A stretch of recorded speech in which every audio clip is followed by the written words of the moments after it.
মুসলমানদের মাঝে এমন কিছু সম্মানিত সৌভাগ্যবান ব্যক্তি আছেন যাদেরকে মুস্তাজাবুদ দাওয়া বলা হয়। আল্লাহ সুবহানাহু ওয়া তাআলার সেই সৌভাগ্যবান নেককার বান্দা যার দোয়া সাধারণত আল্লাহ সুবহানাহু ওয়া তাআলা ফিরিয়ে দেন না। তিনি নিজের জন্য কিংবা অন্যের জন্য যে কোনো দোয়া আল্লাহ সুবহানাহু ওয়া তাআলার কাছে করলেই সে দোয়া আল্লাহ সুবহানাহু ওয়া তাআলা কবুল করেন। তাকে বলা হয় মুস্তাজাবুদ দাওয়া। সম্মানিত বন্ধুগণ, এই মুস্তাজাবুদ দাওয়া আমরা কিভাবে হতে পারবো, কিভাবে এই সৌভাগ্য অর্জন করতে পারবো যে আমি হাত তুললেই আল্লাহ সুবহানাহু ওয়া তাআলা সেই দোয়া কবুল করবেন, আমার কোনো দোয়া আল্লাহ সুবহানাহু ওয়া তাআলা ফিরিয়ে দিবেন না? এ বিষয়ে তাবরানী বর্ণিত একটা হাদিস আমরা পেশ করতে চাই।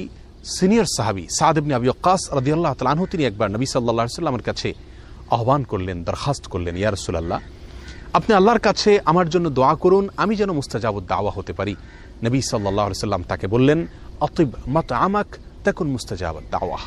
সাদ, তুমি তোমার খাদ্যকে হালাল রাখবে, পবিত্র রাখবে, পরিচ্ছন্ন রাখবে হারাম এবং হারামের লেশ থেকে, তাহলে তুমি মুস্তাজাবুদ দাওয়া হতে পারবে।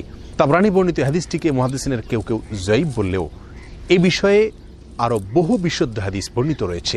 সহিহ মুসলিমের এক হাদিসে নবী সাল্লাল্লাহু আলাইহি ওয়াসাল্লাম ইরশাদ করেছেন যে একজন ব্যক্তি অনেক সময় দুর্গম পথ পাড়ি দিয়ে অনেক দূর দূরান্ত থেকে মক্কায় আসেন, ধুলায় মলিন অবস্থায়, চুল এলোমেলো অবস্থায়, ক্লান্তি এবং সকল কষ্টকে উপেক্ষা করে তিনি এসে আল্লাহর দরবারে হাত তুলেন, দোয়া করেন মক্কায় এসে, বাইতুল্লাহ এসে, এবং তার চাওয়াগুলোকে পেশ করে থাকেন এবং এমনভাবে চান যেন আল্লাহ তাআলা তার দোয়া কবুল করবেনই করবেন।